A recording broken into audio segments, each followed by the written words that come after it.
hukay din ako kaya yan lumabas. Eh, bakit sa kanya ka nagpapaalam? Di naman niya lupa yan. Sa amin naman yan. Ay wala naman Sa atin naman yan lupa. Ba't sa kanya ka pa nagpapaalam? Ay hindi po, wala pong nagpapaalam. Basta hukay lang kami. Yan, Ayan ngayon. Yan guys, wala nang katubig-tubig pati sapa. Kaya mga tao naghahanap na ng mga tubig. Ito ang tubig dito guys. Nasa drum o nasa ilalim. Nakabaon. Yan. Lahat yung tagas guys. Lahat yung tagas ng tubig sa sapa. Diyan pupunta sa drum. Na iyan naman yung mapupunta sa bahay kung sino naglagay ng ano yan. Tapos yan oh. Yan nililinis na para magkaroon ng tubig naman uli. Ayan oh guys. Yan. Ayan guys. Sakripisyo kami dito sa bundok guys.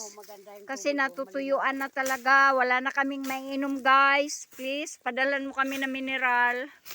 Ayan guys. Ayan, may tubig. Parang mineral din yan. Kasi yan ang mineral namin sa bundok.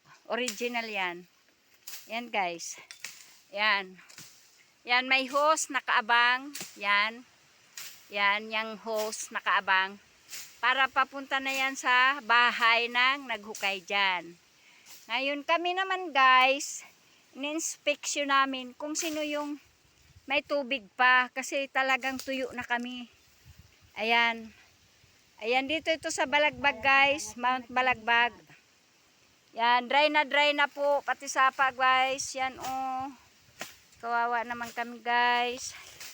Mabuti pa kayo guys dyan. Kaya may mineral kayo. Kami wala. Kawawa.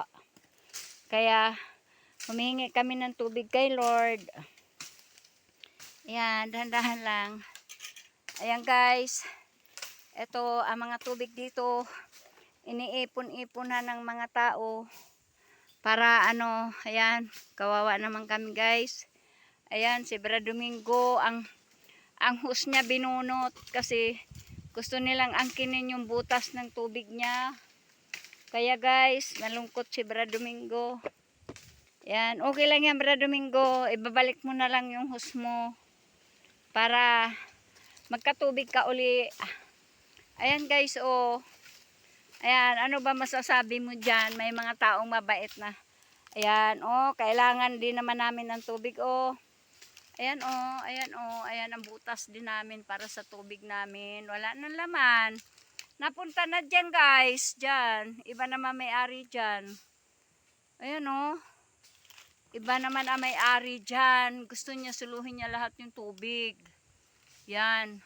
Tapos kami, tinanggalan niya ng tubig. Kawawa naman yung hose namin. Ayan oh, isasalpak dapat dyan oh.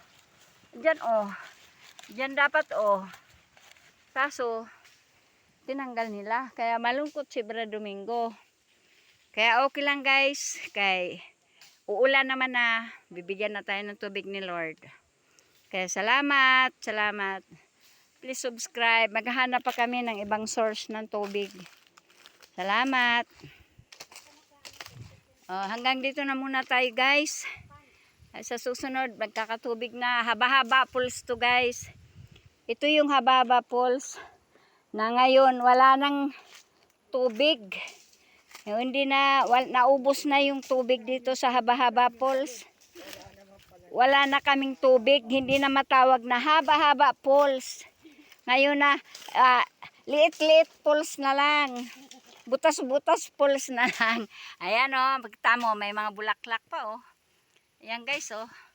Ayan oh. Ayan oh.